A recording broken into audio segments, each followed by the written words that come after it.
Hello students, welcome to my channel. You are watching S Kumar commerce educator. इस video में हम discuss करने जा रहे हैं क्लास 12 अकाउंटेंसी।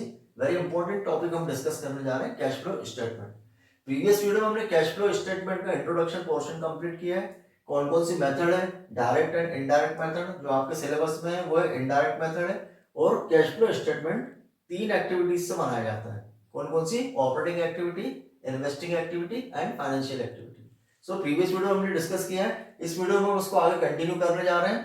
अब हम सीखेंगे कि ऑपरेटिंग एक्टिविटी से कैश फ्लो कैसे बनाया जाता है, how to prepare cash flow statement by operating activity. Start करने के पहले अगर आप चैनल पर फर्स्ट टाइम विजिट कर रहे हैं तो चैनल को सब्सक्राइब कर लीजिए, जिससे आने वाली वीडियोस की नोटिफिकेशन आपको मिलती रहे। तो जब हम ऑपरेटिंग एक्टिविटी से कैश फ्लो बनाते हैं तो उसके लिए हम लोग नेट प्रॉफिट को बेस करके, नेट प्रॉफिट को बेस मान के हम क्या करते हैं, कैश फ्लो स्टेटमेंट बनाते हैं।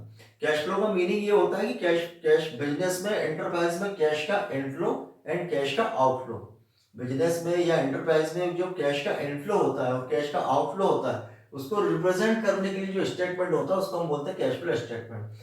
सो जब हम ऑपरेटिंग एक्टिविटी से कैश फ्लो बनाते हैं तो उसमें हम क्या करते हैं कि नेट प्रॉफिट को हम उसमें बेस मानते हैं। तो सबसे पहले जब हम ऑपरेटिंग एक्टिविटी से जब हम कैश फ्लो बनाएंगे तो सबसे पहले हमको करना पड़ेगा, कैलकुलेट करना पड़ता है calculation of net profit before tax and extra ordinary item. So इस वीडियो में हम डिस्कस करने जा रहे हैं ऑपरेटिंग एक्टिविटी से कैसे कैश फ्लो बनता है। नेक्स्ट वीडियो में हम डिस्कस करेंगे इन्वेस्टिंग एक्टिविटी से, एंड देन नेक्स्ट वीडियो में हम करेंगे फाइनेंशियल एक्टिविटी से कैसे कैश फ्लो बनाते हैं। सो इस वीडियो में हम स्टार्ट कर रहे हैं cash flow statement by operating activity.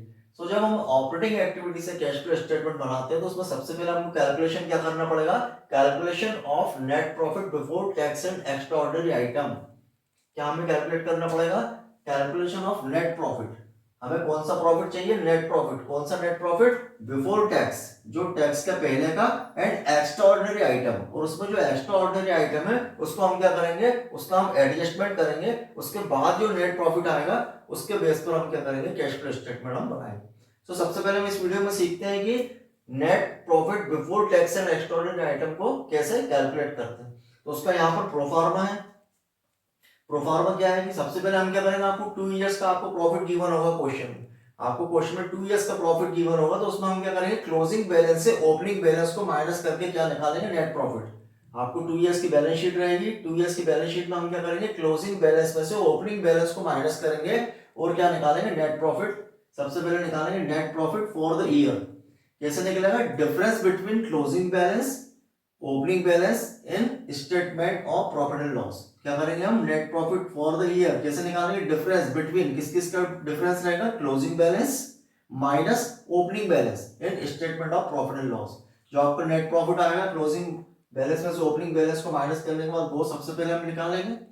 Next हम क्या करेंगे कि उसमें हमें ऐड करना है। क्या क्या ऐड करना है ये आपको याद कर लीजिए इसको, प्रोफार्मा को, तो आपको इजी रहेगा। क्या क्या याद करना है हमको, प्रपोज्ड और फाइनल डिविडेंड प्रीवियस ईयर का, उसमें हम प्लस क्या करेंगे, प्रपोज्ड और फाइनल डिविडेंड प्रीवियस ईयर को, उसको हम प्लस करेंगे।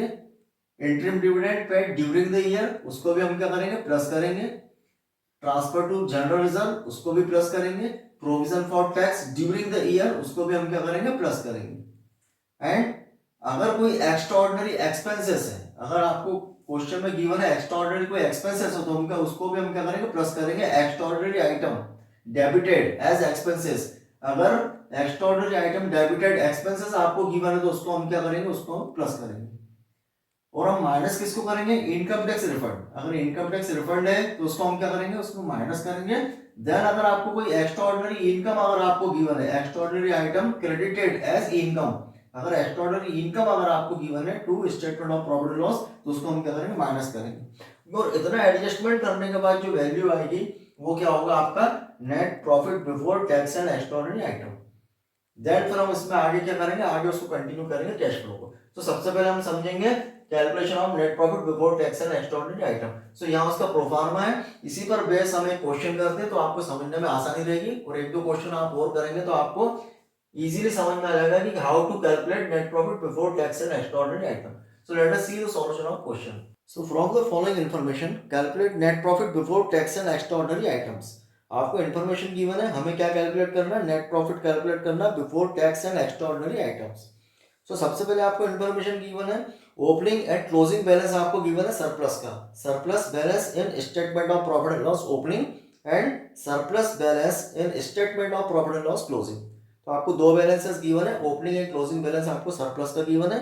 नेक्स्ट आपको गिवन है dividend paid, propose dividend for the previous year.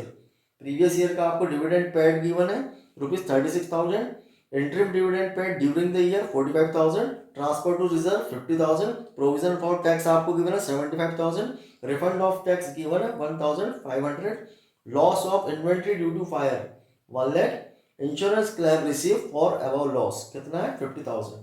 आपको इन्फॉर्मेशन गिवन है, हमें क्या बनाना है, हमें कैलकुलेट करना है net profit before tax and extraordinary item. So let us see the solution of this question. तो सबसे पहले प्रोफार्मा आपके सामने है, हमको कैलकुलेट करना है net profit before tax and extraordinary item. Proforma के अकॉर्डिंग हम क्या करेंगे, आपको प्रोफार्मा याद करना है। प्रोफार्मा में सबसे पहले हम क्या करेंगे, सबसे पहले निकालेंगे नेट प्रॉफिट। नेट प्रॉफिट कैसे निकलेगा, क्लोजिंग बैलेंस में से ओपनिंग बैलेंस को माइनस करना है।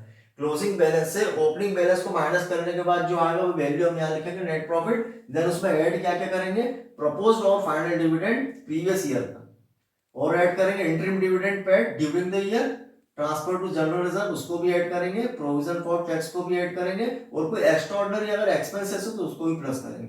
माइनस क्या क्या करना है, इनकम टैक्स रिफंड को माइनस करना है, और एक्स्ट्राऑर्डिनरी आइटम अगर कोई इनकम है तो उसको हम क्या करेंगे, माइनस करेंगे। सो हम क्वेश्चन को करते हैं आगे कंटिन्यू। क्या करेंगे, सबसे पहले हम निकालेंगे net profit. Net profit as surplus, आपको दो बैलेंसेस गिवन है तो हम क्या करेंगे, closing minus opening. Closing balance में से ओपनिंग बैलेंस को हम माइनस करेंगे। क्लोजिंग बैलेंस आपका कितना है 1,18,000, उसमें से माइनस करेंगे ओपनिंग बैलेंस कितना आपका 50,000। सो 1,18,000 में से 50,000 को माइनस करेंगे तो कितना आएगा 68,000। नेक्स्ट आपको क्या गिवन है, डिविडेंड पेड, प्रपोज डिविडेंड दिया है प्रीवियस ईयर का पेड, तो हम क्या करेंगे उसको प्लस करेंगे। यहां लिखेंगे हम add dividend paid during the year, कितना आपको गिवन है 36,000, इसको हम क्या करेंगे प्लस करेंगे। नेक्स्ट आपको इंफॉर्मेशन क्या गिवन है, interim dividend paid during the year. Interim dividend भी गिवन है आपको, interim dividend paid during the year कितना गिवन है 45,000, इसको भी हम क्या करेंगे प्लस करेंगे। Interim dividend paid during the year कितना 45,000, इसको भी हम प्लस करेंगे। नेक्स्ट आपको क्या गिवन है, transfer to reserve. Transfer to reserve को भी हम क्या करेंगे प्लस करेंगे, तो यहां लिखेंगे ऐड ट्रांसफर टू रिजर्व कितना गिवन है 50,000, इसको भी हम प्लस करेंगे। नेक्स्ट आपको क्या गिवन है, provision for tax made during the current year. Current year का आपको प्रोविजन फॉर टैक्स गिवन है, इसको भी हम प्लस करेंगे। Provision for tax during the current year, इसको भी हम क्या करते हैं प्लस करेंगे, इसको भी हम प्लस कर देंगे। अब इतनी वैल्यू प्लस करने के बाद आपको दिया रिफंड ऑफ टैक्स, ये माइनस होगा, और loss inventory due to fire, ये एक्स्ट्राऑर्डिनरी एक्सपेंसेस है, ये प्लस होंगे। लॉस आपको जो गिवन है ये क्या होगा प्लस होगा। क्या गिवन, रिफंड ऑफ टैक्स को हम क्या करेंगे माइनस करेंगे। रिफंड ऑफ टैक्स को हम क्या करते हैं माइनस करते हैं। और आपको इसके नेक्स्ट जो गिवन है loss of inventory due to fire, जो लॉस हुआ इन्वेंटरी का काय से लॉस हुआ ड्यू टू फायर, तो उसको हम क्या करेंगे प्लस करेंगे। तो यहां हम लिखेंगे add extraordinary item debited as expenses में क्या गिवन है आपको, loss of inventory due to fire. Fire से जो लॉस हुआ है ये एक्स्ट्राऑर्डिनरी एक्सपेंसेस है, इसको हम क्या करेंगे प्लस करेंगे। कितना आपको गिवन है, ये गिवन है आपको 1 लाख। तो सबसे पहले तो हम इन सबको प्लस करेंगे, प्लस करने के बाद वैल्यू क्या आएगी आपकी 2,74,000। क्या करेंगे, सबको प्लस करने के बाद क्या आएगा आपका 2,74,000 आएगा। उसमें रिफंड ऑफ टैक्स जो आपको क्वेश्चन में गिवन है कितना गिवन है 1,500, इसको हम लेस करेंगे। Less refund tax, refund tax कितना है 1,500, इसको हम क्या करेंगे माइनस करेंगे। सो 2,74,000 से 1,500 को माइनस करेंगे तो कितना आएगा 2,72,500। सबको ऐड करने के बाद रिफंड टैक्स को हम माइनस करेंगे, माइनस करने के बाद आपको क्या आएगा 2,72,500, और इसमें हम क्या करेंगे एक्स्ट्राऑर्डिनरी एक्सपेंसेस को हम क्या करेंगे प्लस करेंगे। एक्स्ट्राऑर्डिनरी एक्सपेंसेस आपको क्या गिवन है, loss of inventory due to fire, ये एक्स्ट्राऑर्डिनरी एक्सपेंसेस है, इसको हम प्लस करेंगे। प्लस कितने दी वैल्यू 1 लाख। अब 2,72,500 1 लाख को प्लस करेंगे तो कितना होगा 3,72,500। क्या वैल्यू आएगी 3,72,500। नेक्स्ट आपको क्या गिवन है, आपको नेक्स्ट गिवन है insurance claim received for above loss. अब इंश्योरेंस क्लेम रिसीव ये क्या है, ये एक्स्ट्राऑर्डिनरी इनकम है। क्या गिवन आपको इंश्योरेंस क्लेम रिसीव, ये क्या है आपकी एक्स्ट्राऑर्डिनरी इनकम है, और जो एक्स्ट्राऑर्डिनरी इनकम होती है उसको हम क्या करते हैं उसको हम माइनस करते हैं। तो यहाँ पर हम क्या लिखेंगे लेस, इसको माइनस करेंगे। Extraordinary item credited as income, extraordinary income आपको कितनी गिवन है, इंश्योरेंस क्लेम रिसीव्ड कितना गिवन है आपको 50,000, इसको हम क्या करेंगे माइनस करेंगे। सो 3,72,500 में से 50,000 को हम माइनस करेंगे तो कितना आएगा 3,22,500। क्या हो गया 3,22,500। ये क्या होगा आपका, ये होगा net profit before tax and extraordinary item. So this is solution of this question. Any doubt you can ask in comment section. Thanks for watching.